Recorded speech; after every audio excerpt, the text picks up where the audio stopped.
अगर आप UP board से हैं या बिहार बोर्ड से हैं दोस्तों, और आपने हाई स्कूल पास कर लिया और क्लास 11th में जाने वाले हैं, तो दोस्तों आपको ये समझना होगा कि बायोलॉजी में दोस्तों कौन कौन सा चैप्टर होता है और कौन सा चैप्टर इंपॉर्टेंट होता है। इस सिलेबस को जब आप पूरा समझ जाओगे दोस्तों, तो आगे चल करके यही सिलेबस आपको हर एग्जाम में काम आने वाला है।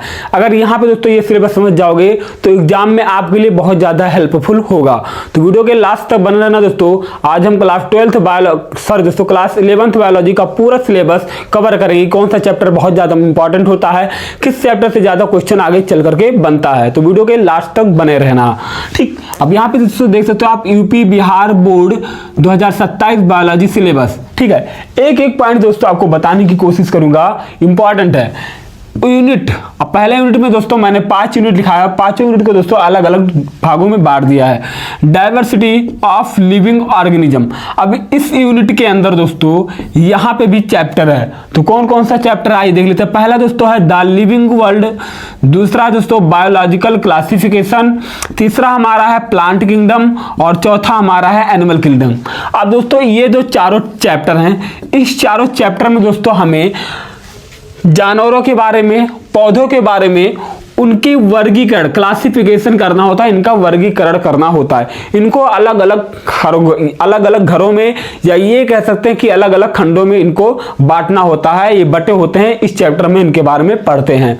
अगला दोस्तों यूनिट 2 में बात कर लेते हैं स्ट्रक्चरल ऑर्गेनिज्म। इसमें क्या होगा दोस्तों, तो इन प्लांट एंड एनिमल्स। अब पहले में दोस्तों यहाँ पे हम बात करते हैं, पहला चैप्टर है, इसके अंदर हमारा दोस्तों मॉर्फोलॉजी ऑफ फ्लावरिंग प्लांट, दूसरा है एनाटॉमी ऑफ प्लांट्स, तीसरा हमारा दोस्तों स्ट्रक्चरल ऑर्गेनाइजेशन एनिमल्स।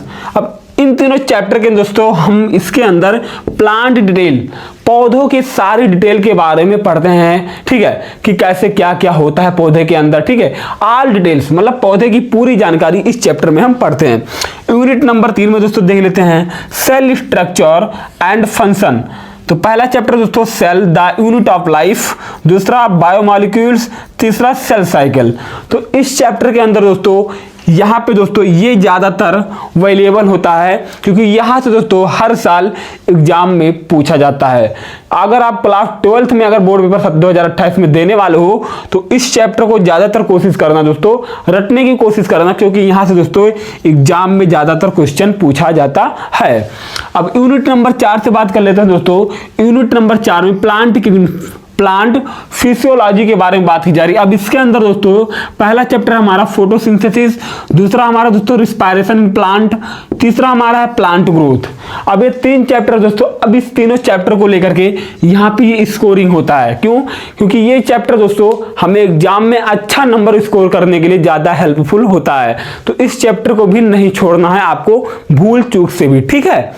अगला दोस्तों यूनिट नंबर 5 ह्यूमन फिजियोलॉजी। क्या? Human physiology.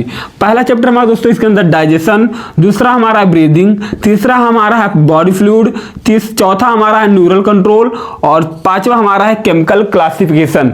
तो इस चैप्टर के अंदर दोस्तों यहाँ से बोर्ड एग्जाम में ज्यादातर क्वेश्चन पूछा जाता है। तो यहाँ पे दोस्तों मैंने क्लास 12th वालों के लिए, चाहे आप यूपी बोर्ड से हो या बिहार बोर्ड से हो, क्लास 11th वाले के लिए दोस्तों बायोलॉजी का पूरा सिलेबस दोस्तों मैंने एक ही वीडियो में कवर कर दिया है। यही सिलेबस रहेगा दोस्तों, और इस सिलेबस के अलावा और कोई आपको सिलेबस देखने को या कोई पार्ट अनदर पार्ट लेसन या देखने को नहीं मिलेगा। यही सिलेबस रहेगा, आगे चल करके भी यही रहेगा, और अभी भी यही सिलेबस है। तो इस पूरे सिलेबस को दोस्तों आपको रट लेना है। मैंने उसके सामने सब कुछ लिख दिया है, ये एग्जाम में आता है, यहां से ज्यादातर क्वेश्चन बनते हैं। ये स्कोरिंग चैप्टर है, और ये प्लांट के डिटेल के बारे में पूरा चैप्टर, ये क्लासिफिकेशन चैप्टर है, ठीक है। तो पूरा डिटेल आपको मिल गया होगा, पूरा सिलेबस कंफर्मेशन हो गया होगा कि कौन सा चैप्टर ज्यादा हमें पढ़ना है, कौन सा चैप्टर ज्यादा हमें नहीं पढ़ना है। तो वीडियो अच्छा लगा हो तो वीडियो को लाइक कर देना, चैनल को सब्सक्राइब कर लेना। मिलता है नेक्स्ट वीडियो के साथ। जय हिंद।